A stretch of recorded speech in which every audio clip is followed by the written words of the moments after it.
called the Small Seller PPC Playbook. And by small, I mean roughly less than about $50,000 per month. So this is how small sellers can get big results with their Amazon ads. This is a topic that is going to be a lot of fun because most Amazon trainings strategies are either for brand new people that haven't started yet, or it's for the big guys who are doing, seven figures and above. And it seems like there's nobody in the middle that really cares about this $10,000 to $50,000 per month business, which a lot of people kind of fall in. And there's some things that you can do to break out of that and really grow, but it's not the things that big seven figure sellers are doing. And that's what our special guest is going to talk about today. It's going to be amazing. But for now, guys, I love to see everybody in the chat. Please just find the chat box, say hello, let me know that you can hear me, that you can see my screen, that everything's coming through fine. Looks like Alan has his recorder in the house. Lila says hi, thank you. George says all good. I appreciate you. Michael and Nat. Nat says hello, guys. Going to be a lot of fun today. Keep bringing this up because the WhatsApp group is so valuable. I'm preparing the summary for about the last 10 days, and it's like, geez, there's been so many good things shared. We actually have a couple groups because they keep filling up. But I go ahead and grab the summary using Claude from all the groups, and then I aggregate it into one kind of summary learning report. And so then I share that once every week or so. And I'm prepping the one for the last 10 days. So I'm going to send that out later today. So if you're not in the group, get in the group and you'll get the summary. But every week the sellers go back and forth and they're helping each other, and we have experts in there too, and they're chiming in and they're sharing strategies, they're sharing tools and links and ways to get an edge. Like one of the things I saw today was the recent title change and how is that impacting and how should we be testing and thinking about all this stuff. And that's going to be in that summary report that you can just click in, read, kind of catch up with all the groups, and it's a big advantage. So if you're not in there yet, get in there. We do have one exclusive bonus today. It is from my buddy Neil over at Fulfill and Ship. I wanted to talk to you about fulfillment a little bit. I know a lot of you guys, that's kind of just like a necessary evil. It's not an exciting, sexy part of the business. It's not like, hey, I can grow my revenue, I can increase profitability. Maybe you can increase profitability with fulfillment, but it's like you got to have it. And if it's not there, then you're totally messed up because you run out of stock or you're not getting things delivered on time. So having somebody that's really good to do shipping and fulfillment for you is like an insurance policy on your entire business because we're selling physical products. So Neil said, I want to do something extra special for your people. I Fulfill and Ship is one of only four Amazon vetted and recommended service providers for prep. So that means he's in elite of elite in terms of quality and what he can actually do for your business. They do Amazon FBA prep. So you can ship your stuff over from China to his warehouse and he'll do FBA prep if you want. He'll also do Walmart prep. He can do D2C order fulfillment. So same day, which would be like take a Shopify order, or now they can do TikTok fulfillment. You take like an order, they'll ship it out for you same day, which is awesome.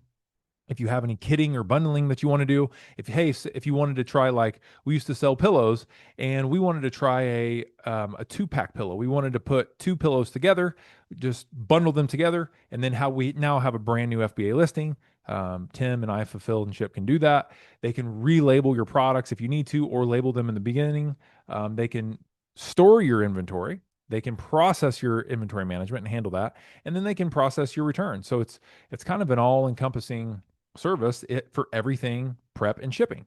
Like I said, they're one of four only vetted providers, and they can work with small sellers doing 100 orders per month.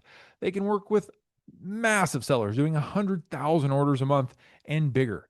So it's not like anybody's going to be excluded here. Here's the exclusive offer that Tim came up with. He said, I'm just going to give your people in Seller Growth Network something that I've never done before. I'm going to give a lifetime discount on all Amazon and Walmart prep. It's 10% off. And I can do D2C pick and pack 50% off of all of that within the first 30 days, up to a $2,500 discount. So that's a pretty amazing thing. All you got to do is go to ifulfillandship.com/Seth. Lila says, is this just in the USA? Yes. As far as I know, it's just in the USA, but they do have East Coast and West Coast coverage as far as capabilities. So you're able to kind of cover the whole country pretty efficiently. All right, here's the QR code if you want to just go ahead and grab that. Guys, let me know in the chat boxes if this is interesting to you as a special bonus. Getting discounts on services and tools that you can't get anywhere else is something that I consistently try to do for you because I want you to get value every single time you show up. And if something like this will help give you a discount, save you money, give you access to a tool or a service provider that you didn't know about, that's what I'm trying to do here. All right. Now let's officially just go ahead and jump straight in to today's session, the small seller PPC playbook, how small sellers can get big results with their Amazon ads. I want to introduce you to my special guest, Johnny Golding. He is the founder of SellerSide. He focuses on helping smaller sellers doing between about $10,000 per month and $50,000 per month. He's helping them get big results with their Amazon ads. Now, the crazy part is he's the only guy that I've ever met that specifically helps smaller sellers thrive. So as soon as he was telling me about where he fits in and helps sellers, like a range of sellers that normally gets neglected, I knew I had to have him on. I invited him to come and share some of his best stuff because what small sellers should be doing is completely different than what a big brand can do or should be doing. But a lot of small sellers either try to copy the big brands or they literally just set their ads on autopilot and they just set it and forget it. And neither of those strategies will produce very good results. But that's going to change today because Johnny's going to show you how to start getting big results even with a small ad budget. And you're going to learn the strategies that are best suited for where you're at now. That's why I'm so excited to welcome Johnny to this week's seller session. Johnny, welcome to the Seller Growth Network seller session. I'm so excited, man. Yeah, good to be here, Seth. Johnny, I'm going to have you go ahead and fire up your screen share while everybody in the Yes. chat box has said hello. I see a bunch of people in there, Eugene and Deborah, Nat, Lila, Samuel says he's from East Africa, but based in Canada. He's on the road. Wow, you're really traveling pretty good there, Samuel. Guys, I'm going to be hanging out in the background as usual to field questions. Johnny's going to take you through some amazing strategies. Fire off the questions into the chat box as you think of them. Don't let the questions slip by. And we're going to get to all the questions, whether that's right in the moment or at the end. We're going to get all of your questions answered. So, Johnny, I'm going to let you take it away, my friend. But thanks so much for caring about all the neglected sellers out there that are a little too big to take beginner courses, but a little too small to get all the big brand help, right? It is a tricky spot to be honest, because you all the advice that's out there seems to be for the guys doing 100, 200, 300 grand a month and up, and there's a bunch of launching courses, but there's very little in the middle. So that's what we're trying to help you guys out with at the moment. Yeah. Show them how to Let get me big results, Johnny. I'm going to let you take it away. Exactly. So as Seth said and I said as well, there seems to be a lot of advice out there for the big guys. You know, a lot of the advice you see is for the eight-figure brands, and I do think one of the things for that is there's a lot of interesting stuff like AMC and DSP and all these little nuanced details which sound really interesting, but they may not actually be the best fit if you're a smaller seller, and there may be some fundamentals which are easier to understand and easier to kind of get scale with. And then the other side, as Seth mentioned as well, is a lot of people have really small accounts with like a little auto campaign, maybe one other campaign, and that's it. And they really don't have the time to manage it. And it just becomes a bit of a mess, very inefficient, lots of wasted ad spend. And we want to find that balance where you can spend the time and get those good results, but you don't have to build, a huge account with 150 campaigns and dedicated teams and all this kind of crazy stuff. So today, we're going to go through a few things. We're going to start with the ads, a big account structure, and a few little details, ways to filter the advertising, how to change the bids, details like that, which are really going to make life a lot easier for you. We're actually going to go into the listings a little bit. I know we're mainly talking about ads, but you can't run a good ad if you don't have a good listing. So just understanding where the breaking point is. And then the last thing we're going to talk about is actually data and how to understand the data that you're reading. And I think this is a really fundamental thing that a lot of people don't necessarily get early on. Like I've had about 2 or 3 thousand calls with small sellers, and I've rarely seen this picked up on. So I think that's going to be very, very interesting for the group here. So let's start with the advertising. As I said, two main camps that we see in the small seller side. We see a bunch of the guys doing the big stuff where they've read all the courses, they watch all the videos, they have a full structure, they build dozens of campaigns with all the different match types all separated out, use cases separated out, colors, child variations, everything all separated out. And it's just this huge mess, hundreds of campaigns, and it's really, really time consuming. And that's actually one of the biggest complaints I hear from small sellers is they just don't have the time to manage their advertising. And that doesn't need to be the case. I understand why people run into that issue, but you don't necessarily have to run into that problem. And then the flip side is set and forget, a couple of auto campaigns, hope it works out, leave it alone. If I'm getting sales, I don't touch it. And this is really not an efficient structure. And we know this based on all the advice that's coming out there for the big brands as well. I can tell you none of the big brands, none of the guys spending 100 grand a month are running just auto campaigns, at least if they're running efficiently. So we want to get it somewhere in that middle range here. Now, this is a little account structure that we like to use, just like a really, really basic one. This is one that we use for a UK sports brand. And this is maybe a little more than some people need, but I think it's a good base for when you're growing, which is basically we have our auto campaign. Fantastic. That's useful. It finds some information. It gathers lots of research, lots of different search terms. We have a phrase match or a broad match. I really don't mind which one you use. As long as we've got something which is, again, gathering information in a slightly more detailed way.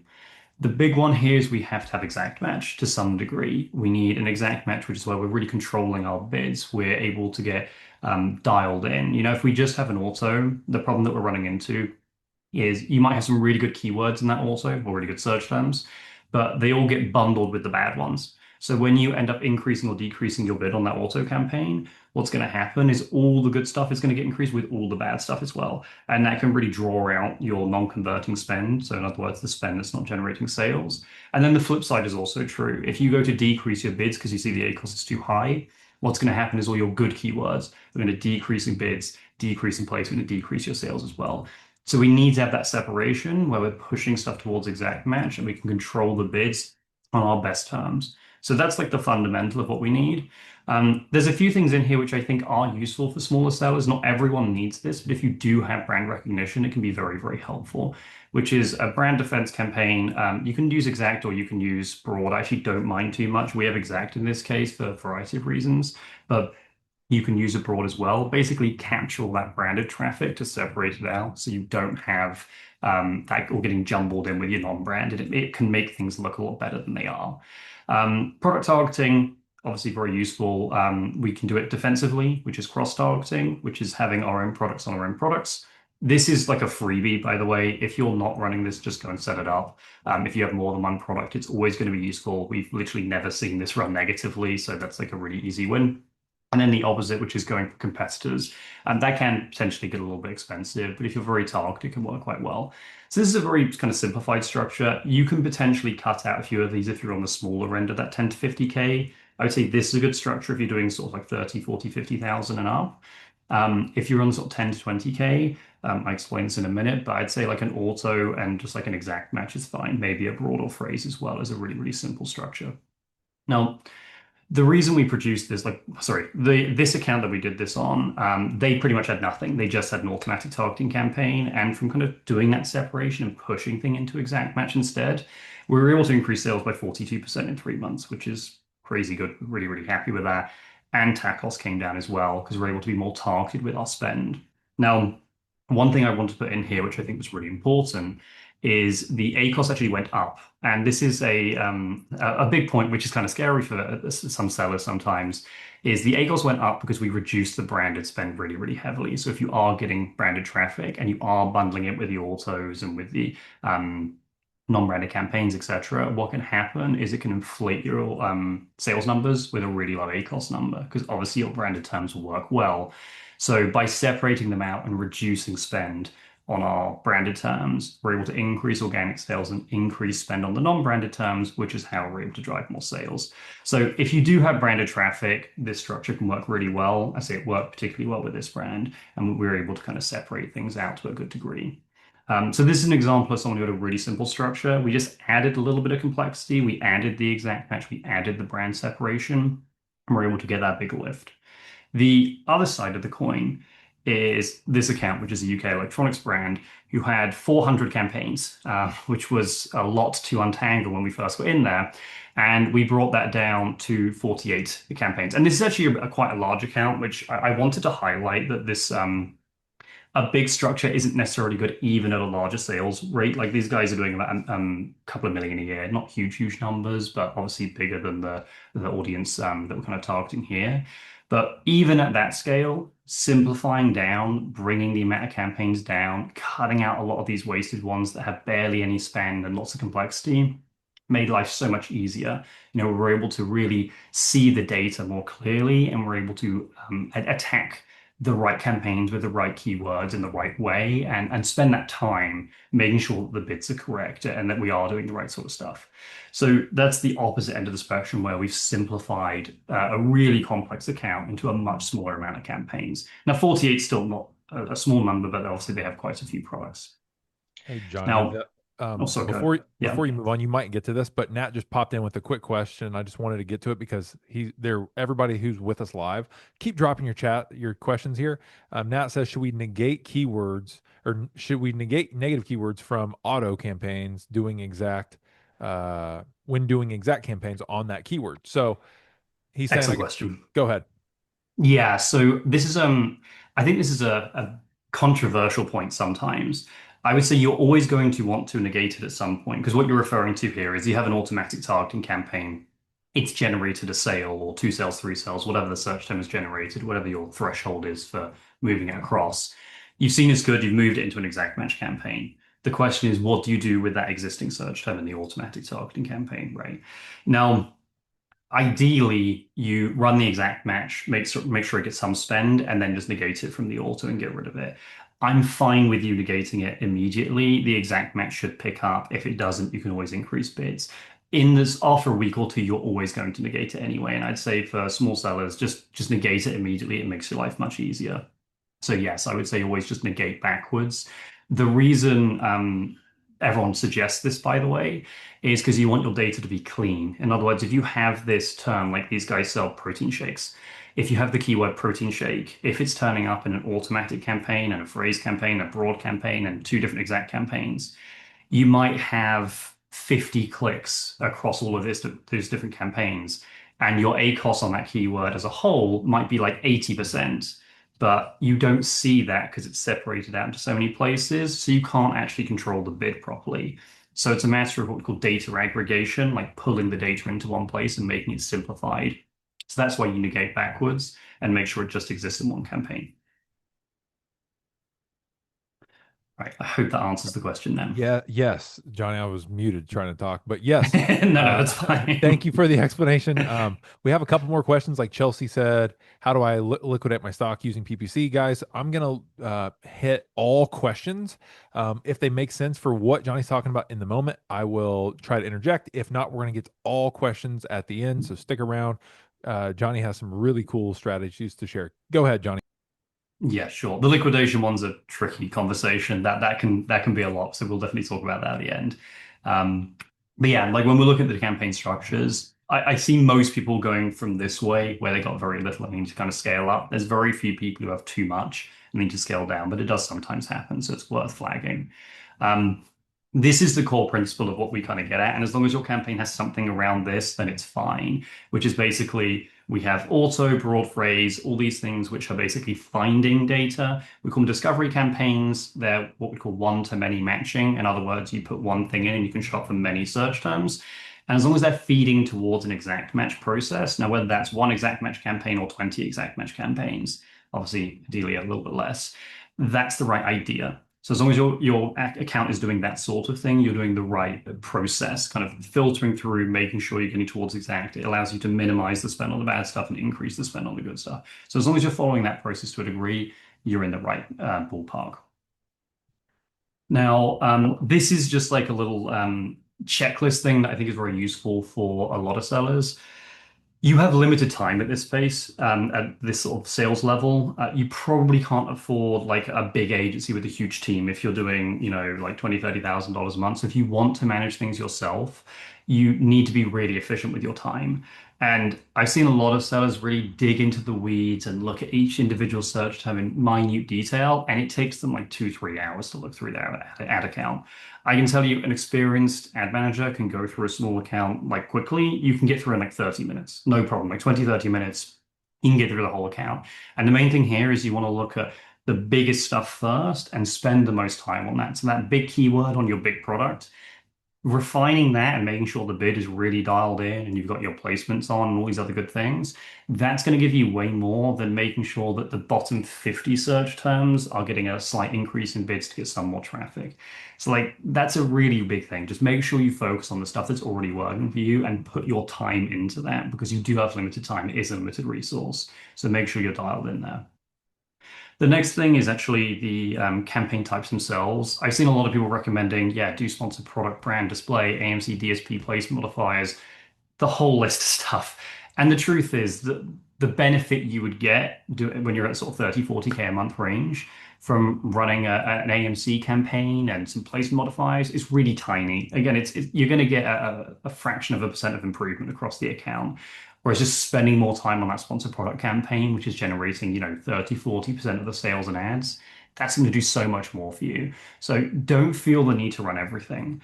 The other side of this, and this is a really interesting point that we saw recently, is sponsored products is almost always the most efficient ad type from an ACoS perspective, but it's not for everyone. Like we had an account come through, was it about 2 months ago?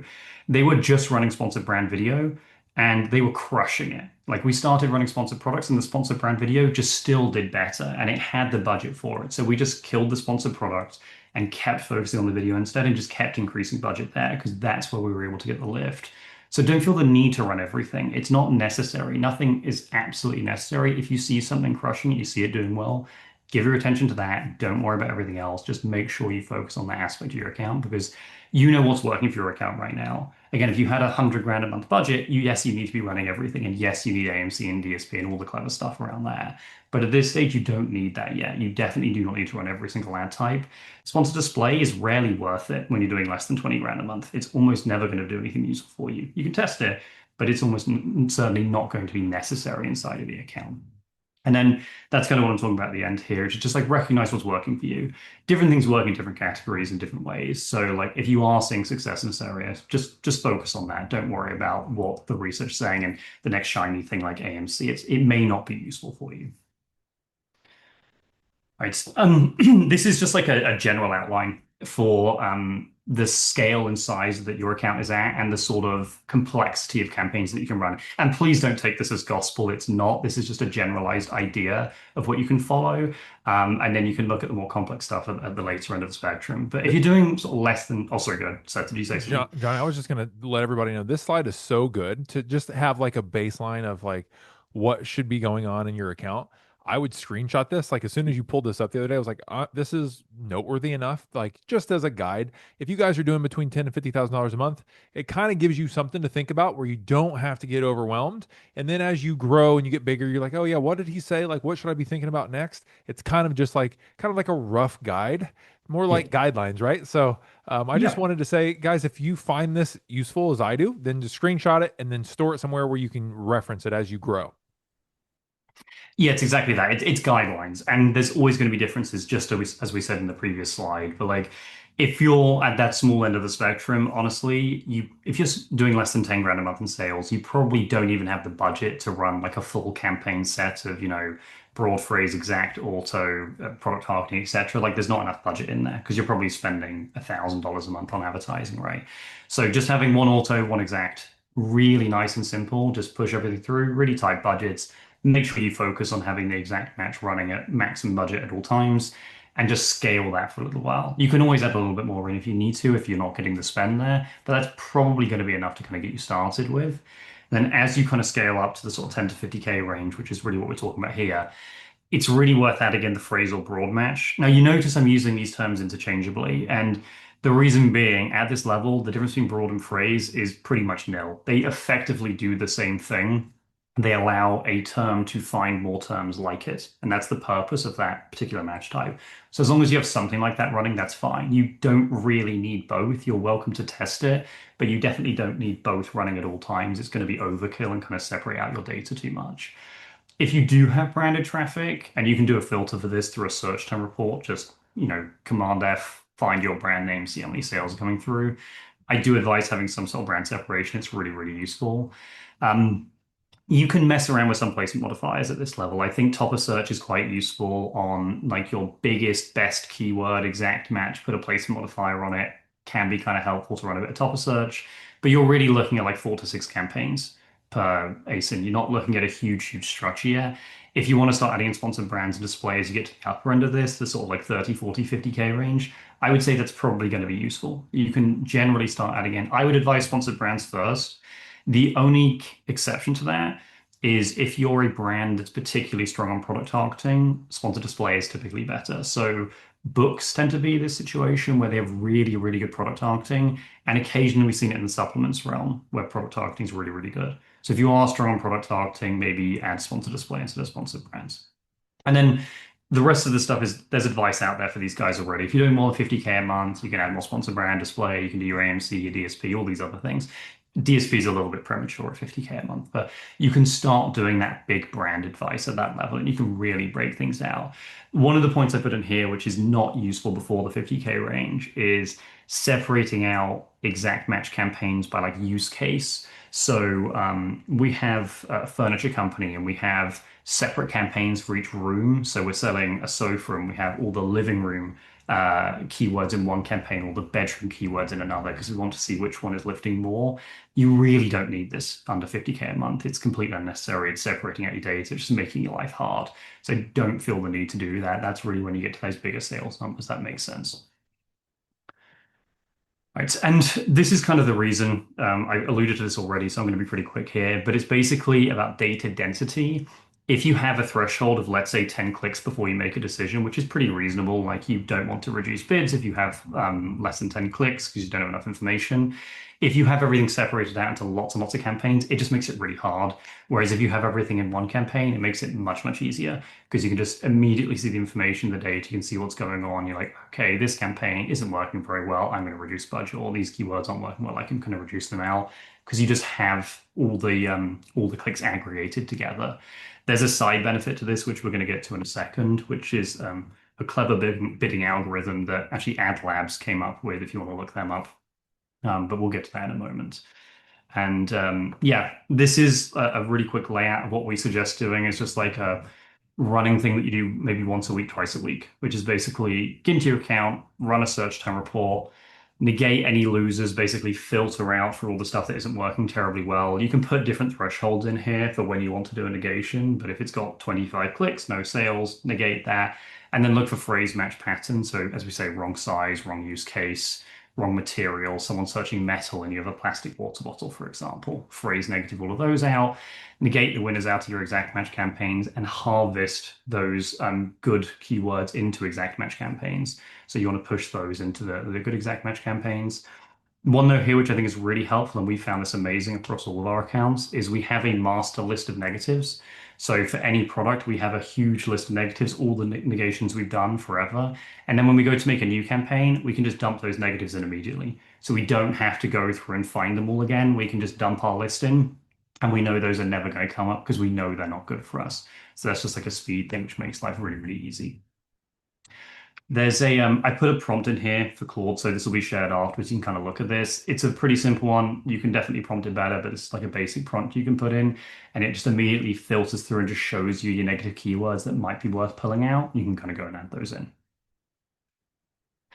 This is the AdLabs algorithm, which we actually use for bidding quite a lot, and I think it's really helpful. There's basically there's a problem that you see on a lot of accounts, and I imagine everyone here has this as well, where you've got 100 different targets, all have 1, 2, 3 clicks, and none of them have sales, and you're like, what do I do with them? Do I decrease the bids to kind of get rid of them? Do I increase the bids to try and get some more traffic? How do I handle these things? Basically, the way this algorithm works is you look at the whole ad group rather than just looking at the individual keyword, and you basically fix a cost per click level, and it will increase and decrease from there. There's a great post from Stefan from Ad Labs about this. Go look it up. It's really, really helpful, but it's just a really good algorithm to use for this. It just helps you drop that spend, and he calls it the death by 1,000 cuts algorithm, which I fully agree with. If you have 1,000 different search terms or with one click, that can really hurt, and reducing that can really, really help. So these are the results from that we've had an account recently. This took like 45 days. Again, pretty small spend over this period because it's like a 30-day period each way. But they had 196 terms carrying spend. We just did this, ran this algorithm a few times. We dropped it down to 61 keywords instead. ACOS is down from 34 to 24. Spend's down 35%. Sales are basically exactly where they were. So this is a really useful algorithm for just making your getting rid of some of those little details which have like one click here, one click there. They really, really add up on the account. Right. I've got some quick wins here. These are just little details which I think are quite fun on accounts that nobody really runs, and they're really easy wins. But almost nobody does this from what we can see, and that's just run Spanish keywords. Your main keywords, there's a lot of people searching in Spanish. Translate, put them in Spanish, make a separate campaign, run them. You will get some sales. They will be very cheap. The CPCs are tiny compared to the English keyword. So definitely give that a go. I'm not saying it always works, but it does work quite a lot. Obviously, this only works with US accounts. If you do this in England or anywhere else in Europe, except Spain, you're not really going to get a lot of success. But it's like a really quick win. It can be really, really nice. Just add it into your account. It's a free win. The next one is cross-targeting, which I mentioned already. Basically, if you have more than one product, just make a campaign where they target each other. Don't worry about the details of should I put this product with that product, just dump everything together. You haven't got enough volume to make it make sense. Again, you need sort of 200-300 grand a month in sales to make it make sense to do, I want that shirt with that blouse with those trousers, whatever it is. So just dump everything together. It's free sales for you basically. And it stops all your competitors showing up on your page. So it typically helps conversion rates a little bit as well. So that's just a free win. And then the last one, as we said a few times before, just get a non-branded campaign and a branded campaign and do the negations. Very, very easy win. A lot of people are running into this issue. Get the branded out, it makes your data much cleaner because then you don't have to see your campaign. Your campaign can look very good because of branded sales. So definitely cut that out. Right. Have a little bit of water, and then we'll go into listings. Um, the listing side, I'm not going to talk about the creatives themselves because I am not the person to talk about that. We have a designer who makes everything look pretty. I am terrible at this. But I'm going to talk about how to analyze the listings and kind of look at the data and understand where you need to make an improvement. Because I think this is something that's often overlooked, and you can get some really big results really, really fast. Like there's almost nothing you can change faster than click-through rate. You change one image, you can just double sales volume overnight. It's amazing. So it's really, really worth pulling. Um, I don't know how many people here have ever dealt with a search query performance report, but we're about to talk about those quite a lot because they're very, very helpful for this. But effectively, the way I look at accounts personally is you have impressions, clicks, and purchases. Those are the three things. And then you have the click-through rate and conversion rate, which moves you down the funnel. And then the only other factor, and this is across the entire account, by the way, the only other factor is just the cost to get those clicks, which is basically the ad spend. Now, if one of those things is broken, fixing the other one does not help you. So if you have amazing impressions, like you got tons and tons of impressions, you have an incredible conversion rate, but you have no click-through rate, you're just not going to get any traffic. On the flip side, if you have a really good click-through rate, tons of impressions, and your conversion rate sucks, you're just going to pay a ton of money, get a ton of traffic into the page, and nobody's going to convert. So you kind of have to know which area you need to focus on and fix the biggest issue, and that's going to grow the account the fastest. Now, this is an actual real account that we have been dealing with over the past couple of years, actually. This is, I'll show you how to pull these metrics in a moment, which is you pull a search query performance report and do the analysis from there. So I'm going to walk you through that. But when you look at this, you've got a click-through rate, which is us, which is the 1.25% against the market click-through rate, which is 1.29%. Open conversion rate, which is 0.88 against the market, which is 0.99. It's a relatively expensive item. By the way, the advantage of this is you can see how you compare to other people. Because I think there's this thing which is like, hey, if you have a $20 product, you should have like a 15% conversion rate. That's not necessarily the case. Different $20 products convert at different rates. You can actually see the baseline from this, which is much, much easier. But when we're looking at an account like this, we're basically at average on both. I almost always recommend looking at click-through rate first because it's the quickest to improve. You can basically only change the main image, the price, which you probably don't want to, the reviews, which you can't change. So the main image and the title, those are the two that you're really going to be working on. And you can make one change to the main image and just double the click-through rate and double the sales volume, which is pretty much what happened here, actually. Um, we made one change to the image. The click-through rate changed from being at market, as you can see here, 1.25 versus 1.29, to being 1.5 times the market level, or 1.4, so 1.85 versus 1.31. Now, the reason these reports are so important is our conversion rate changed massively over the same period. It went from 0.88 to 1.92, which looks like we had a really good effect. We actually didn't. We're pretty much on pace with where we were before. We're about 10, 15% below the market level. So this was really helpful for us to understand that we're still actually not improving the conversion rate, even though it jumped up a lot. But again, huge lift, basically doubled the sales volume immediately from just getting an increase in the click-through rate. Obviously, seasonality helped us a little bit, which is why the sales volume picked up so much. But this sort of analysis is super helpful because you can just see where the problem area is. So I'm going to go through a report with you right now. So this only works if you're brand registered, by the way. So it's an important distinction. I'm on a UK account. It doesn't matter if you're on a UK or a US account. It's all the same thing. Basically, you need to go into your brand section and go into brand analytics. And then you go into search analytics and search query performance. Now you can do this on an ASIN level, you can do it on an account level. Obviously, if you have lots of similar products, you might be better off doing it on a brand level. ASIN level works too. The first pull you do, I'd advise you just pull a really big one, which is a quarterly. It's going to make your life much easier. So you can just pull Q2 and you can generate the download. And you do this thing called comprehensive view. It just pulls more data out. So it's more useful. It will take a while to do. This can take like 20 minutes to pull. Once you've done that, what you can do consistently is you can just pull the weeklies. And what we actually do is we just pull a weekly every single week, and then we can track the data over time. So we can see how we're moving, plus or minus, where the trends are, this sort of thing. Once you pull this report, it's going to give you something that looks like this. Well, not this. It's going to give you something that looks like this, right?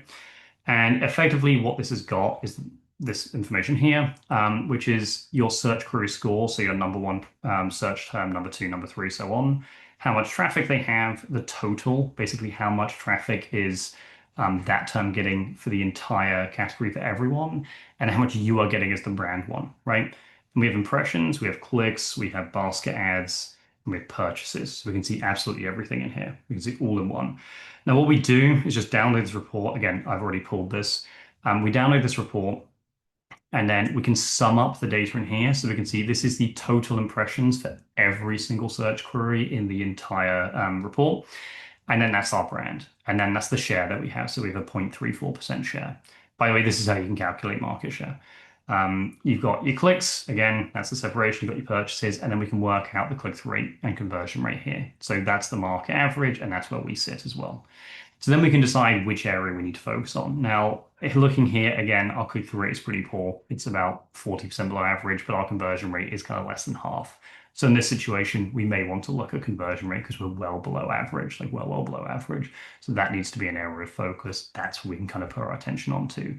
But if this was running at, let's say, 2%, and this is running at like 3% down here, we immediately know this is the problem, and any improvement to click-through rate is not going to help us. Like getting more traffic onto a terrible listing is not useful. We definitely do not want to do this. So I'd highly advise you pull this report, just pull a quarter, download all the data and have a look all together. It makes your life far, far easier. Again, you can do it on an ASIN level. You can go crazy with this. If you have like 20 ASINs, you can pull a report every single week for every single ASIN. You'll probably go mad. I wouldn't really advise it. You'll be running them all day. But definitely doing one every quarter is really useful just to kind of see where you stand as a baseline. Let me go back in here and share this. And then I put a little prompt in here, which can basically just immediately analyze those reports for you.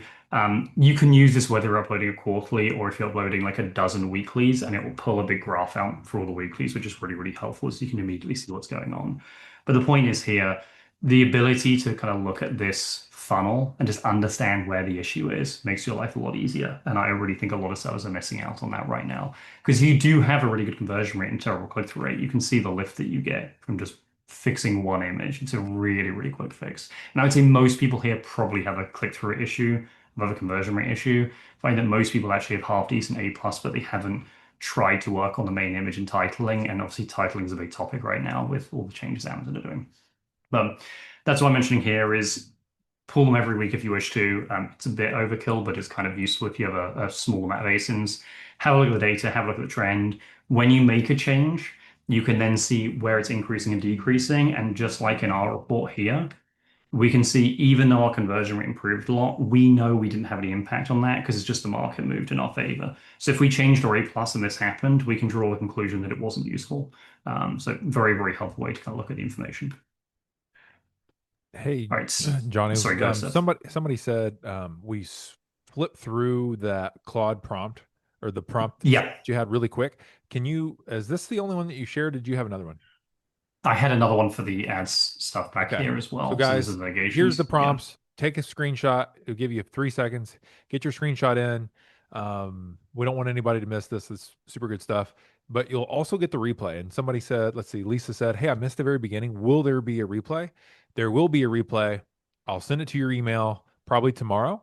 Um, just let me know in the chat box if you don't get my emails. If you don't get my emails, you will not get the replay. So if you want the replay, just shoot me your email in the chat box. I'll make sure you get it.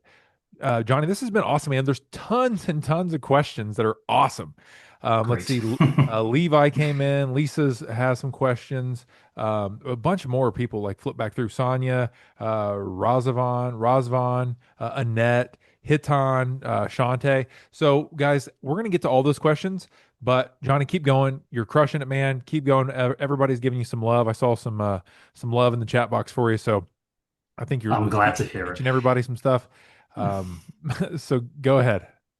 Awesome. Well, the last thing is actually it's quite quick to go through, and I do think it's very helpful for most people here, which is how do you understand your data? Now, one thing I've seen out there a lot with advice is just like spend money, things will get better. Spend more, it will get better still. And I don't think that's very helpful. I get the idea, which is basically if you spend more money, you will sell more. If you sell more, you get more reviews, you get more organic ranking. All these things kind of move in the right direction. Sometimes that's not the best advice, particularly if you have a limited budget. Not everyone here is being funded and has a six-figure ad budget to spend on day one. If you do, by all means, you have a completely different situation. That's very fun. But most of us are bootstrapping and kind of dealing with cash flow and making that work in our own way. So we can't just indefinitely spend money to kind of push things forwards. Now, the way we look at this is how is your sales versus TAC cost changing? Now, what this means is if your sales are going up, but your TAC cost is going up faster, that's bad. If your sales are going up and your TAC cost is going up slower, that's good. And effectively, we're looking at the ratio. And I call this like nonlinear progression, which is basically, and I'm going to show you some examples of this here. I'll give you an example here. This is an account where we've been spending more on ads. We have been increasing spend quite substantially, by the way. But their sales increased by 500% and their TAC costs increased by 33%. Seems like a pretty good trade. Pretty happy to do that again and again to grow the account up. And the idea behind this is then the opposite happens when we go and reduce. When we go to reduce TAC costs, sales might drop by 10% and TAC cost drops by 20%. Great, everything's working well. We kind of zigzag our way up the graph over time. So over the course of 6 months to a year, we've made huge progress because we've kind of zigged up in sales, zigged up in TAC costs, drop the TAC costs, drop the sales, and keep doing that. And as long as they're outpacing each other, we're going to continue moving in the right direction. Now, the other side of this is if you have a situation like this one, where sales and TAC costs are just moving in step, right? So you've got 57% increase in sales and a 57% increase in TAC costs. I was actually astonished we got one which was so exact. I was very impressed that I managed to find one of these. But 57, 57 basically means we're just trading sales for TAC costs again and again. And that's not helping us. Effectively, we can get more sales volume, not useful. Because as soon as we go to bring the TAC costs back down, unless we can support a higher TAC cost number, that's a different point, by the way. If you have a really high margin and the increase in TAC costs doesn't affect you, you're just making more profit, great, carry on. You know the trade you're making, that is worthwhile. But if that's not the case, you're not actually improving the account, you're just making a trade, and it's just whether you're okay with that trade. So that's a very, very different sort of situation as opposed to this one where we're really getting that huge progress. Basically, what happened here is the flywheel, traction, the algorithm, whatever you want to call it, really kicked in. Organic sales blew up over this time period. We had a huge increase. You can see we went from about 3.5K to 16K in ad set in organic sales over this time period. The reviews are picking up, conversion rates picking up, everything's picking up in the right direction. So it's trending nicely. So we're really happy with that. This is not the case. So that is a poor trade by comparison.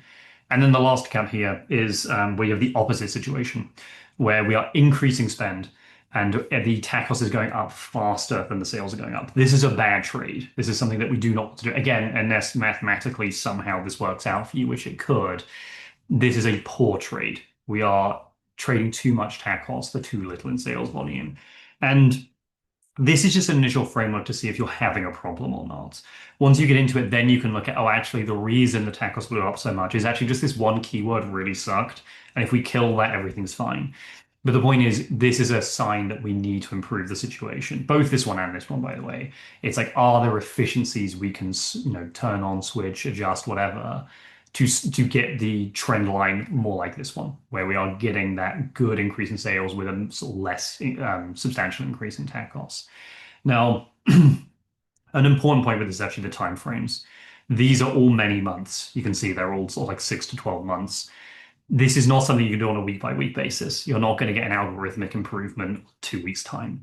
I would say as a rule of thumb, this is like 1, 2 months time. You kind of look back and go, okay, I ran this test for the month. How did it do? Was it good? Was it bad? You can't do a week. You're a small account. You'll know within a month. You should get faster changes. If you were doing, 200, 300 grand a month in sales, you might need to test for 2, 3 months as opposed to 1 month. But on this sort of smaller end of the spectrum, within a month, you should know. And I like this because it allows us to pull back on spend sooner rather than just kind of like throwing money at the wall. Because I've seen some guys who spent pretty much like 10 grand a month for 12 months straight, and it was just bad. It just wasn't helping them. The account wasn't making the progress, but they'd heard increase spend, keep putting the spend in, it will pay dividends in the long run. And it just wasn't. They were spending all this money and it just wasn't going anywhere. So I really like this framework as just like a quick scan over the account to see how things are going. Right.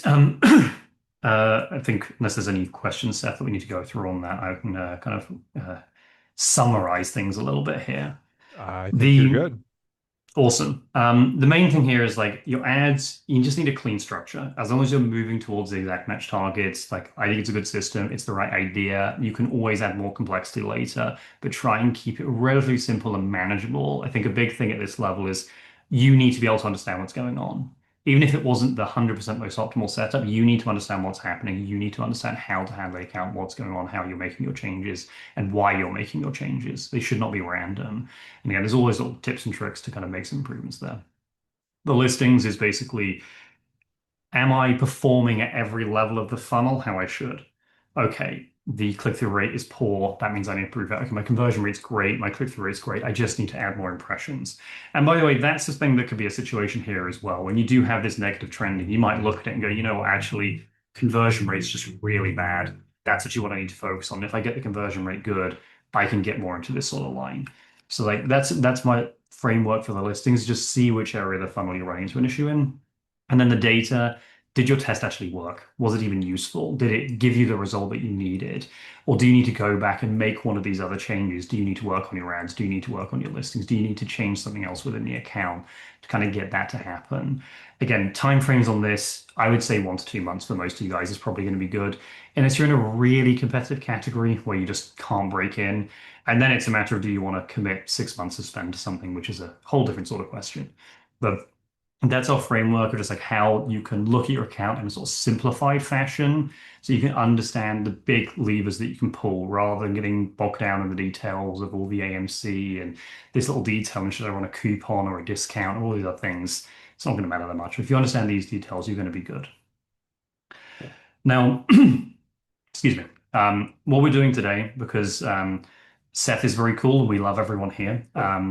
We're giving a few things away as bonuses for everyone who's on the webinar. So the first thing is I'm doing an Amazon business review session for every single person who books a call here. There are limited slots because I do not have all the time in the world. They will all be done by me. You can scan that link or go to that URL. It will send you to a Calendly link. I have about 30 slots a week for this. So book in. I'm doing this to the end of the month. I normally charge like $500 for one of these calls, but they are going to be free for every single person here. So if you have any questions on your account, just go in there, submit it, and we'll kind of run through the best plan of action for your account. So any questions you don't get answered in the Q&A, you can just book a call with me and we'll just chat through it one-to-one. The other things we have, There's a challenge that we run, which we've actually just refreshed, and we're doing a new one for the group here as well, where we basically have a bunch of those quick wins. So stuff like the cross targeting and the death by 1,000 cuts algorithm, all these other little changes. That's in our challenge. If you scan that code and book a link with me, you'll immediately be thrown into that. So you can go through all those quick wins. We generally estimate that most people make an extra sort of $1,000 within about 21 days. That's our target with that challenge. And we normally charge $100 for that. So it's normally $100 to get into the group. For you guys, it's completely free because again, Seth's awesome. We're more than happy to help Right. everyone out on this call. Um, and then the last thing, which I think is really cool for a lot of people at this level, um, ads tools are a mess, and it's something that I haven't talked about here very deliberately because I think I have opinions on certain ads tools and then they change and everyone gets upset because had a strong opinion about it. They're all varying. I think at this level, sometimes it can be useful, sometimes it can't. I won't say too much about that right now, but what we have is we have what we call a PPC optimizer, which is like a pseudo ads tool. Basically, what it will do is it will implement the death by 1,000 cuts algorithm and it will filter for all your negative keywords so you can just immediately negate. It doesn't do the harvesting rules because that has to be done manually. We very highly recommend that. But it can just simplify that process of how you need to optimize your account. Like, hey, go in, submit a bulk file, it runs through it, gives you the bulk file, you upload it, all your bidding is done, all your negatives are done. Don't have to worry about it anymore. It makes life nice and easy. And there's a walkthrough of how to use that inside of the challenge group as well. But we're giving that for free forever for everyone here. Nice little tool just to make your life a lot easier when it comes to advertising. Johnny, that's amazing. Guys, what he agreed to do is incredible, especially at the level of business that we're talking about. When you're a small seller, every dollar really, really counts. When you get bigger, you can be a little looser with things that you want to test or try or experiment. But at this level, you really got to get it right. And so when we were talking about like, we got to have something exclusive, it's got to be amazing. When Johnny came up with this stuff, I'm like, man, this is perfect because not only are you giving them your time to look at their account for free. Obviously, he's an expert specifically for your size of business, which really matters. But he's going to look at your business and give you recommendations for free. Then he's invited you to his paid challenge, again, for your size of business for free. And then he's giving you the PPC optimizer tool for free. Like he said, he's only going to do this for the first 30 people. And let's see here. Yep, he's only got 30 spots available until the end of the month. So if you aren't taking advantage of this, I highly recommend that you take him up on it. If you go and try to do this later, it's $500 for the session to talk with them. If you go and do this later, you're going to pay the $100 for the challenge. So take advantage. This is why we do exclusive sessions with Seller Growth Network. This is why we think Johnny's awesome because he's willing to not only care about neglected sellers, but then actually do something about it. So, guys, I put the link in the chat box, sellerside.com/ABR, or you can scan that QR code and sign up and actually take action because when you take action, you actually start to get results. We're going to get to all the questions, Johnny, but man, this has been amazing. Thank you so much for sharing this so far. I know we have a lot to get through, but first of all, I just want to say I appreciate you for going through this and just putting it all together. I know it's a ton of work, man. It took a little while, but no, I'm happy to do it, Seth. It was very fun for me to do actually to kind of go through and summarize as much as I could into this session because obviously we do have limited time. This was sort of 30, 40 minutes, and then trying to cram all of that in was tough, but very, very good. Yeah, well, you stirred up the whole audience here because there's tons of questions. Harley, I see you, Chelsea, Samira, Jenny, Nat, Melinda, and a bunch of you guys asked for the replay, which I'll be getting that out to you.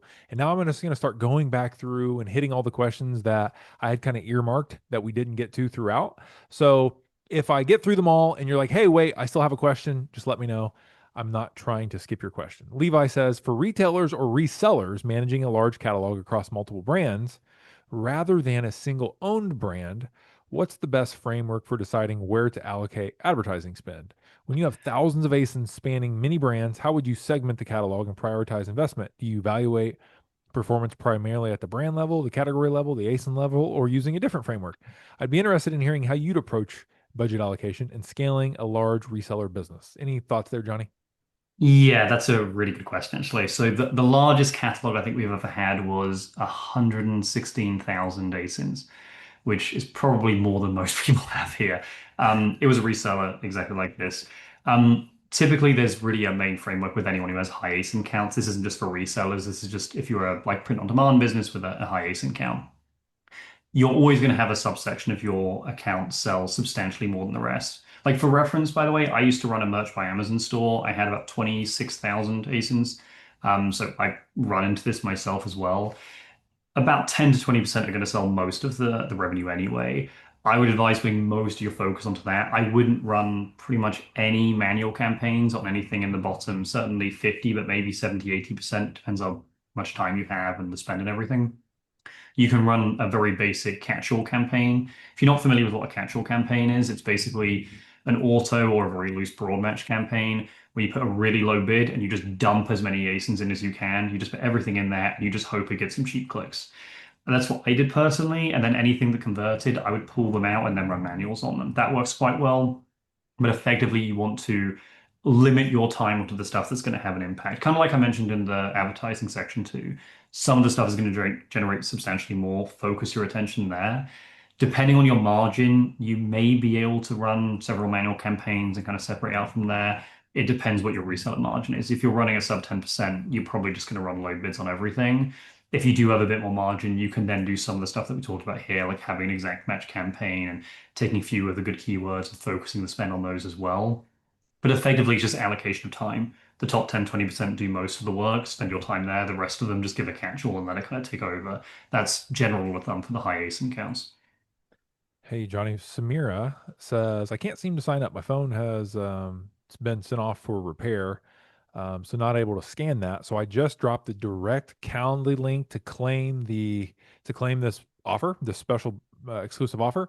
If you just grab a call on that Calendly link with Johnny, you'll get it. Levi says, thank you so much for the insight. So great answer there, Johnny. Flipping back here, I saw a question from where was it? It was a good one. Razvan says, "Why do you do 4 to 6 campaigns slash ASIN instead of ad groups? How should they be Hmm. granulated?" So this is a really good question from a sort of meta perspective of why do you campaigns versus ad groups. Um, I generally like doing campaigns over ad groups unless you have a specific reason to run ad groups. And the reason being, campaigns allow you separation of budget, excuse me, and placement modifiers if you want to run them like top of search and things like that. But the budget is particularly useful. So if you were to run, let's say, a manual campaign and you had inside of that exact match as one ad group, phrase match as a different ad group, you typically want your exact match to be spending a lot more. If it's stuck under that campaign, they share the budget. So if the phrase match goes crazy and spends all the money, your exact match isn't going to get anything. So typically you're going to be better off separating things out into campaigns rather than by ad groups for that reason. There are situations where you might want to do ad groups. So if you have a bunch of products which are, different color variations, size variations, maybe you just want to put under the ad groups. I would just put them under one ad group at this level and that will allow you to aggregate keyword data faster. Because again, if you have that keyword, let's say women's golf club, and you have a pink one and a purple one and a blue one and a black one, let's say, if you make them all separate ad groups, you might have 7 or 8 clicks in each of them. If you just have it in one ad group with all the different products in there, it will just pull and you'll have whatever it is, 25 clicks. Um, Also, what you'll find is normally one of the products will work much better than the others, one of the child variations. So you just want to advertise to that one in the end. After a few weeks, maybe 2 months, you'll see the black one sells best. Don't bother advertising the rest, just leave the black one. It'll sell fine. And they'll always buy the other child variations if they want them anyway. So it's rare that you need ad group separation at this level. Okay. Annette says, I have 30 ASINs and run all of my campaigns for a group of products which are similar. Would you rather set up campaigns for each individual ASIN? Depends on your spend. Like if you're in this sales range, probably not. It depends if they're is that child variations or are those parent variations? Because they're parents, that's quite different. Um, but I would say Well, it she really said she depends has on your spend, 30 honestly. ASINs, so I'm assuming those are I would assuming assume those are children. separate. Yeah. And if it's children, then I'm happy to kind of dump things together. That's fine. Because again, separation is going to make your data messy, and you're going to have hundreds of different keywords in hundreds of different places, and it makes it really, really awkward. So again, putting them together, if they are child variations, like I just mentioned, you can just remove the ones that aren't selling well, and it will always sell the good stuff anyway. So That's generally my advice with that. Really, the general rule with separation is only separate if you have enough data to make meaningful decisions once separated. So if you have 30 ASINs, if you're spending enough where you could separate them in half and have, decent click thresholds in both of them, and by that I mean most of your search terms, sorry, most of your targets are getting 5, 10, 20 clicks over a week, a month, whatever it is, fine, make the separation. It's probably going to be useful to you. But if you've got really low clicks coming through really low traffic, I'd rather you aggregate more stuff together so that you can see the data and make quicker bid changes. Because effectively, the bid changes will give you more of a result than the separation of campaigns will. We've got more information here, Johnny. First of all, Annette, did you grab a call with Johnny yet? Because I think it would really help. He can actually look at it with Yeah, you. this is probably going to need a chat because it's probably going to be more complex. Yeah. But she said she did have 10 parents, 30 total ASINs. So if that gives you any. Yeah, that's quite a lot. I mean, if the parents share similarities, I mean, okay, this is a different point. If the parents have similar stuff, you can put them together. Obviously, if they're just wildly different, if you've got towels on one end and glass cups on the other, then obviously you can't share campaigns, right? Like if they have no similar keywords, you cannot share campaigns. It's a complete waste. Um, but if they are similar, then potentially you can group them and it might make your life easier just because you do aggregate the data faster. And I say that's always been my rule of thumb. If you can aggregate the keyword data faster and make the bid changes faster, it's typically going to help you more than the sort of separation of campaigns will. Okay. This pairs right into it. It might be redundant here. It says, Cool. Hinton says, should campaigns be child or parent ASINs if we have different variations of the same product? Yeah, just do parent, put all the children together, and Okay. then I say wait to see which ones work and delete one. One point I will add to this though, sometimes you will find one of the child variations which does not sell at all gets really good ad traffic. Like for me with my t-shirts, I think 86% of my sales were black t-shirts. So like basically everything. I probably sold 100 red t-shirts in my entire career selling the t-shirts. I still advertise the red t-shirts. And the reason I advertise the red ones is because they're big and bright and they had way higher click-through rates. So I doubled the click-through rate on red compared to black. Everyone would still buy the black, but they would click the red. So it was worth listing it just Wow. for an advertising That's like funny. pull. It would kind of draw things in. So you can have that with child variation. So it's almost always worth listing all the child variations in there, unless you have a weird one where like we've got guy sells toothbrushes and the child variations, like one is the toothbrush and one of the child variations is the replacement heads. And it's like, well, that's obviously useless. Like nobody's ever going to buy that, so just sell the toothbrush. So, I mean, use some common sense, but generally speaking, yeah, just throw them all in. Rosvan says, should we run SP and SBV for the same products and why? Yeah, yeah. If you have the budget for it, 100%. In order of efficiency, and this is obviously a general rule of thumb, this isn't for everyone. Sponsored product is most efficient, then it's video, so SPV. Then it depends, but it's normally sponsored brand, like headline, like normal sponsored brand, and then it's sponsored display. So sponsored display is typically the worst of the bunch. DSP is a whole separate ball game. Nobody here, if you're doing under 50K, needs to even look at it. But that's very typical. The reason for running both, and this gets a bit complex, and this is kind of like the big brand stuff. If you run lots of different ad types on the same keyword on the same product, you get what's called a high share of voice, which basically means you're showing up in more places on the page. If you show up in more places, basic marketing 101 would say you're more likely to convert because someone's seen you more times. So you're just giving yourself more opportunities to convert. At the end of the day, if you have the sponsored product and you have the brand video, someone sees you twice instead of once, it gives them a higher opportunity to buy. So as long as the ACOS is good, or ROAS, whatever you want to use in this regard, I'm happy for you to run every single ad type. If you can control the budget and the ACOS looks good, run them.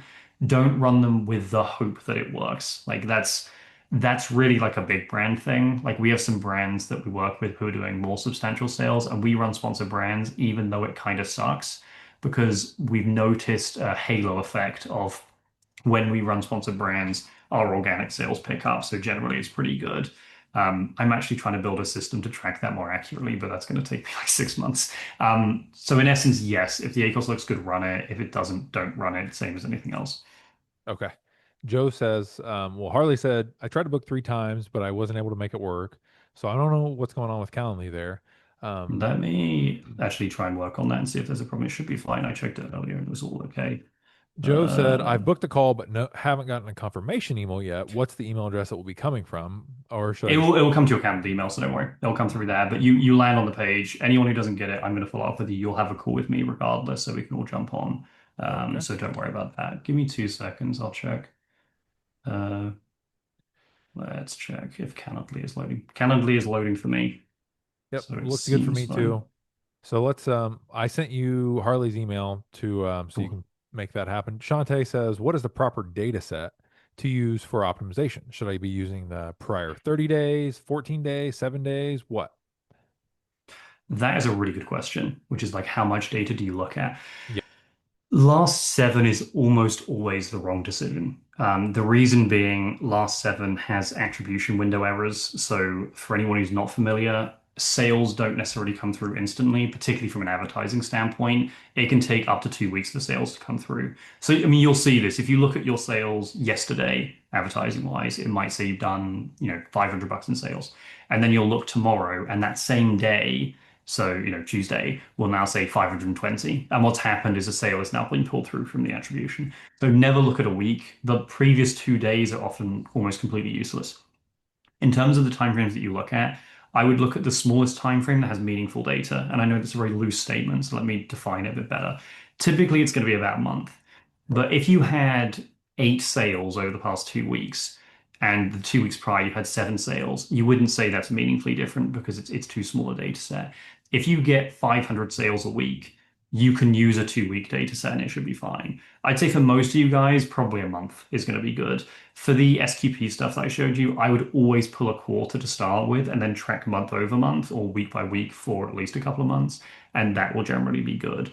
But good rule of thumb is 30 days is probably good for most of you. Perfect. I love rules of thumb. Makes it easier. Yeah, Chelsea, that's the idea. Chelsea, and who else was it?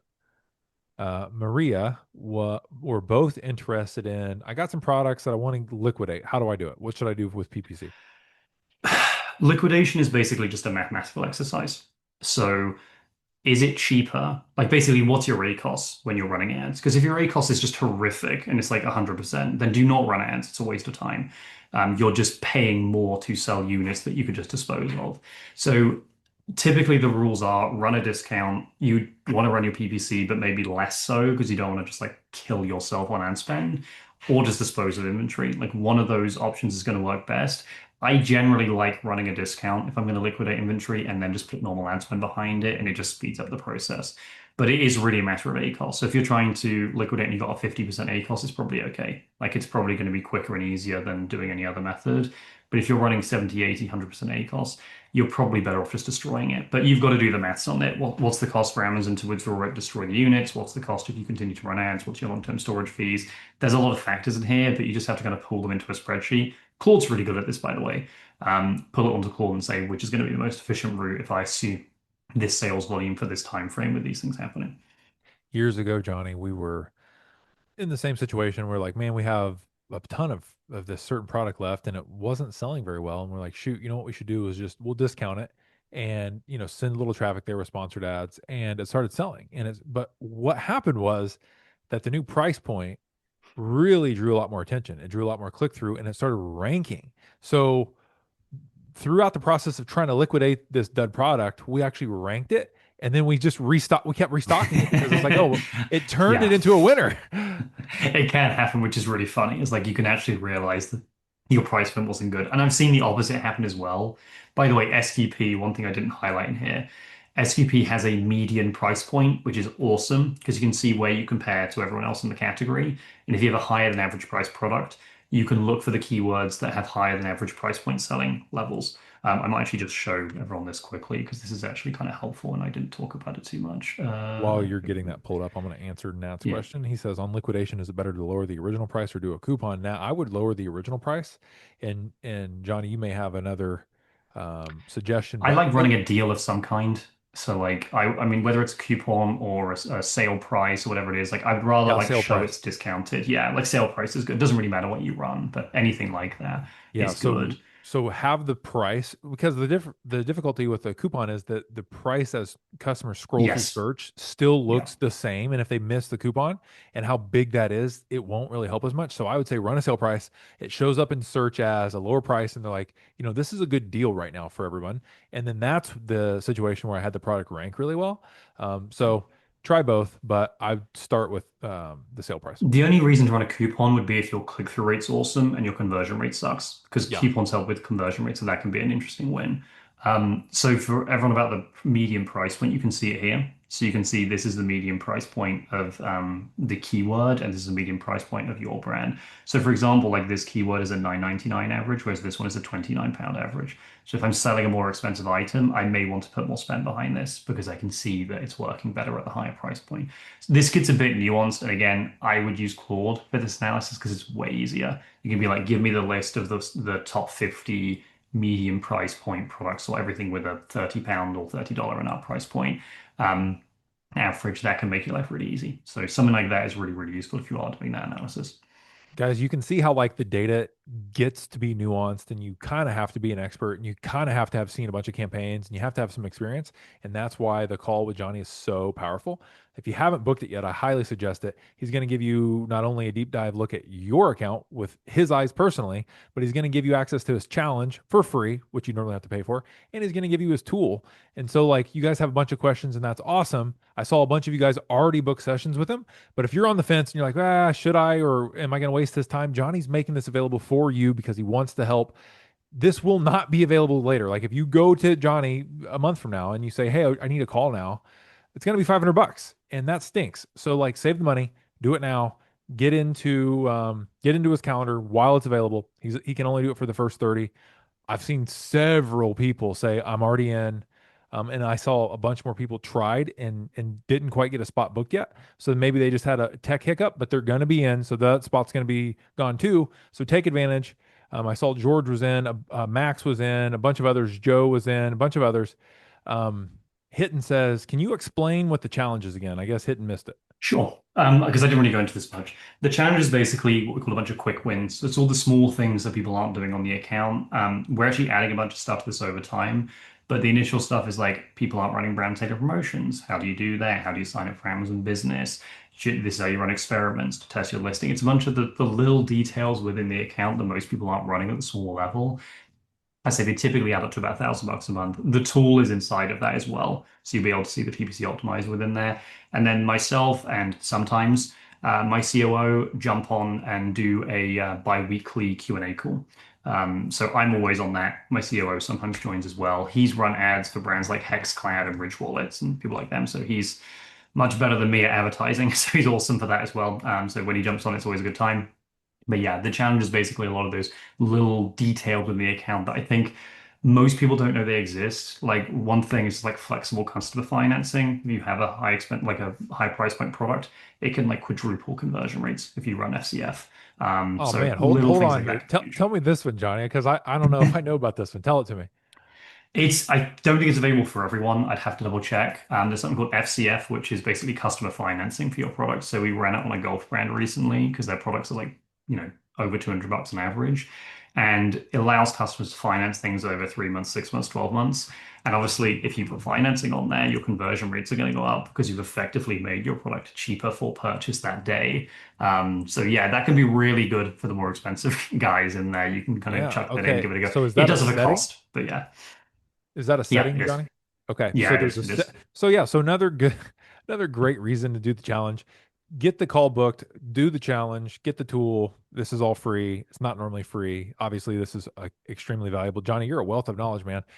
Joe says trying to use the optimizer, um, but it wants a bulk operations report. But It does. It I does. have looked through and even asked AI, and we can't find any bulk operations report anywhere. So, is there a different Sure. name for this? There's a walkthrough of how to use it inside of the challenge. So go into the challenge and you'll see a Loom video walking through every detail of that. But unless they've moved everything since the past like week, which you never know, they always move stuff. If it's not, I will double check for you tonight and get it uploaded if it's not there. But there is a walkthrough, a Loom video walkthrough of where everything is and how to grab it and how to upload it. But yeah. So anybody who grabs the call gets the challenge, and then in the challenge, they're going to be able Yes. to see exactly Yeah. what to And do. first Okay. thing inside of basically it's in school, you go to classroom, the first thing there is the PPC optimizer walkthrough. You click there, it'll walk you through everything, so it'll show you every step. But if you book the call, I will walk you through on the call if you haven't figured it out by then, so don't worry. We will chat through it, we'll just go through it with you then, so it's absolutely fine. Okay, beautiful. Let's see here. Making sure. I think there was another. couple questions here. Guys, if I missed your question, like I always tell you guys, but um, my feed of questions is a lot different than yours. Yours looks nice and clean because you only have your messages to and from me, but I have all of them. So if I missed you, let me know. Samira says, booked a call. Thank you so much. Razvan says, Johnny said that the targeting your own products is free. Please elaborate. Not free. Important caveat, it's not free. I mean it's a free win in the sense that like we've never seen it run negatively on an account. So Okay. when you target your own brand with your own brand, um, it's almost exclusively beneficial. So whatever you spend in that is going to make more than that. That's what I meant by free. So that is a big caveat. You cannot run free ads. Amazon are not in the habit of giving away free money, unfortunately, which is a real shame. They like to keep it, don't they? They do. I think advertising is a $40 billion industry for Amazon now, which is pretty crazy. It's like So pure they are making profit. some cash. It is. They made a platform and then sold the ads on it, which is, I mean, I've got to give them credit. They're making money out of it, but it is difficult for the rest of us. I am dropping the link one more time in the chat box. Johnny, thank you so much for putting this together. Thank you so much for sharing generously, for taking care of people that normally get neglected. Like you said, like a lot of services, agencies, tools are built for the people doing $1 million and more per year. You said, these people that are getting ignored need some love too. They need help. And you've spent the bulk of your time running your business catering to those exact people. And I so appreciate you, man. I so appreciate you coming on and sharing the lessons that you learned and then saying, not only am I going to show you what I've learned, but I'm going to show you for free how this can apply to your business on a call with me. Not a lot of people will do that, man. So super, super generous. And I'm so thankful and appreciative of you. No, no, I love doing it. And honestly, I much prefer working with the smaller brands. I find it more fun. So there's a lot more. You can grow fast. You can do bigger things, actually. So no, it's a pleasure. So, Johnny, one of the things that the small guys tend to think is like, it's going to be a slow process. Maybe one day I can get from 10 to 20 to maybe 40 and then I'll have a decent business. But I've seen No. businesses in this range go from 20 to 50 to 100 to 200 like within months. Oh, yeah, So when you get it all the time. unlocked, when you pull the right levers, when you do the right things, or you're in the right market at the right time with the right levers, right? It can explode. Like I saw a product go from zero to $200,000 a month in sales within 6 weeks. So it's like you got to just keep working.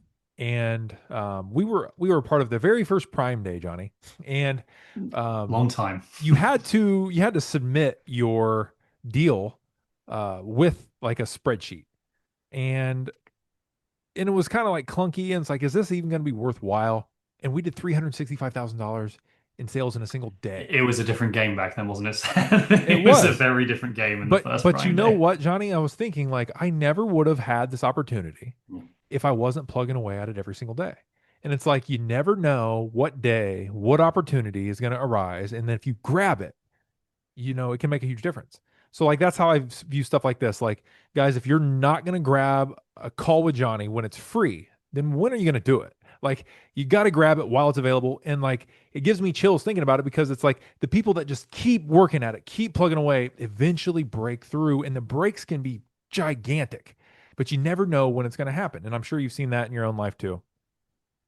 Yeah, I've seen that dozens of times. We've seen some guys scale from 0 to 100 grand a month. I mean, I probably can name 10 of them in right off the bat who did it within 2 months, Yeah. which is crazy. Like it happens all the time. And it just takes one good product, like one good product, one good launch. You hit it right, it just moves and can blow up really, really fast. So no, it's one of those things that it doesn't need to be slow progress. And actually, I would argue if it's slow progress, there may be something wrong with your account. Like if even if you're making sort of 10% each month, that's great. Like it's really good that you're making Yeah. that progress. But at this level, you could do a lot more. If you're Oh yeah. doing less than 50K, you can get 30, 40, 50% increases month over month. For Yeah. sure, every single time if you're doing everything right. There are huge, huge lifts. Like we've had dozens of accounts. In fact, our average is, I'll have to check the numbers, but I think our average lift over 2 months is 42% in sales. Like that's Yeah, the that's amazing. average that The we average see. lift is Yeah. 42%. That's Yeah. incredible. I think for the first Huge. like couple years in our business, we were averaging about 30% per month.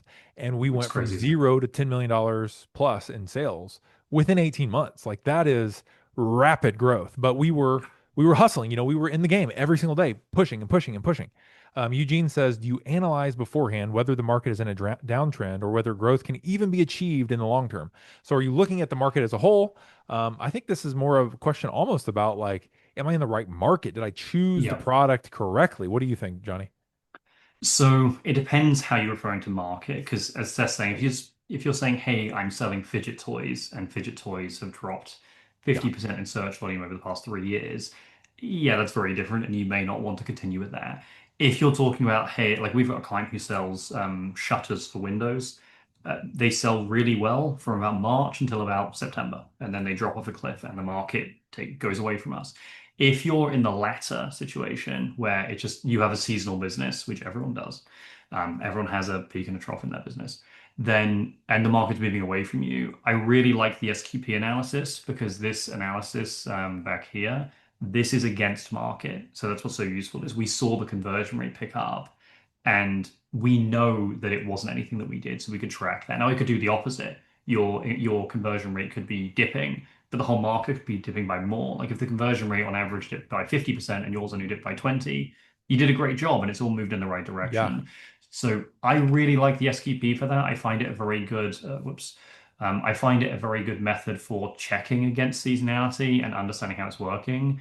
If you're referring to Seth's point, which is like maybe my market just sucks, Hmm. that is an interesting question. And the question is, are you okay with it moving in that direction, or do you need to liquidate and do something else? And that's a tough call, to be honest. It's really hard to get into a situation where the market's moving against you and decide to stay or not. And honestly, there's never an easy way to make that decision. I try and just be mathematical about it and be like, if it continues this way, am I okay with how this is going? But typically, declining markets have high competition because it used to be high and it kind of came down, and therefore they're relatively expensive and the profit isn't fantastic. So I don't know. It's case by case, that one. What's interesting is with smaller sellers, because we're talking to smaller sellers today, I've noticed that sellers that are stuck at $40,000 a month or $20,000 a month or $50,000 a month for a couple years, they've been doing kind of the same thing. They're treading. Yeah. They haven't launched any new products. Like in the first year, they're hustling. They launched three products or five products or whatever, and then maybe the next year they launched one, and maybe the next year they launched one, and it's like, so you're not doing any of the stuff that like caused the growth in the first place. Like Yeah. normally, growth is halted when you stopped pushing, when you stop launching and you stop trying to learn new things. You stop, like just like today, like everybody's on the call, so you guys are actually growth oriented, but like just keep at it. Joe said, I'm a fairly new seller. Are there any stats or specific info that I should bring to the call to get the best out of it with Johnny? Yeah, so I'll message everyone before the calls and get some details from you depending on what you submit.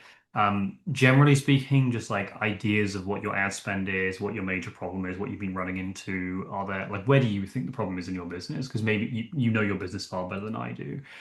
So information like that.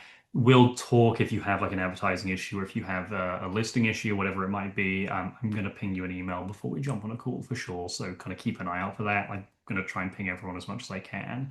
But just like a general overview of the business is great and where you think your problems lie, and then we can kind of go from there. Samuel says, thank you so much for the good information. It has been very, very helpful. Glad Joe to hear says, it. thank you so much. Eugene's thanking you. Joe's thanking you. I'm thanking you. Guys, if you haven't booked your call, grab it now. I know it's going to fill up because as soon as I send the replay out, this is going to go out to over 50,000 Amazon sellers. And I know it's going to instantly be full if it's not already. Take advantage of while we can. Johnny, man, you got me fired up because I've been there so many times. I've been with sellers who are at this level and they almost are there on the big breakthrough. And it's so much fun when you break through and you actually have a business that's like spitting off cash and the bank accounts are growing. And it's like, man, where was this for the years? You know, Yeah, it's a uh, big one. And I really like your point about launching. Like, I said, my COO is actually very well connected with the MDS community, and I've been to a few of their events as well, the $1 Million Sellers Group. And obviously, they're bigger than this level. Their motto is always be launching. And I think that's a dramatization. I don't think you want to literally always be launching products. But I think the point stands, which is if you do hold up and you do just kind of sit on your products, if you're making really good growth in your products and they're blowing up and doing everything great, fine, keep going, push it, grow them more. But if you are feeling a bit stagnant and things are kind of slowing down, get a new product, do a new launch. That it only takes one good launch to absolutely blow up. One good one can get to 100, 200,000 a month, and then you're in a completely different level, and it completely changes your life. It's crazy. Yep. So I really like that advice. Yep, perfect. Well, Nat says that it's refreshing. So I agree. This has been amazing. Johnny, thank you so much. I'm going to see all of you guys on tomorrow's session, which is about funding your business. If you don't have any capital, you can't really grow. You can't launch new products. You can't run ads if you're out of capital, especially at like Q3 into Q4 time. Money gets tight. You should go ahead and know what good capital structure looks like. You should know how to get capital if you need it. So that session's tomorrow. Johnny. But for now, thank you so much, man. I'll get this replay out to everybody. This has been amazing. So appreciate you. No, likewise, it Oh, was a pleasure doing Jerry's it, trying to Seth. contact you, man. Do you want to give out your email? Yeah, I can give out my email. It's literally Okay. just johnny@sellerside.com. So by all means, just ping me an email. I'll get back to you guys. Let's. I'm going to send that in the chat box for everybody Please because your do. name does not have an H, correct? Johnny It at does not. No. Also, you can just find me on LinkedIn and message me there. So just type Johnny Golding. You'll find me on LinkedIn. Seller's Side, right? There's two S's in the Yeah, middle. that's it. You know what? Shall I put it in the chat? Maybe that would make Hey, more that would be sense. awesome. Yeah, I'm trying to Because then it's definitely correct. I'm trying to type with Johnny, dumb thumbs over here. there we go. That is my email going in now. Please email me if you struggle to book Okay, or anything else. I'm I'm more than happy to going chat. to send that to everyone. Okay.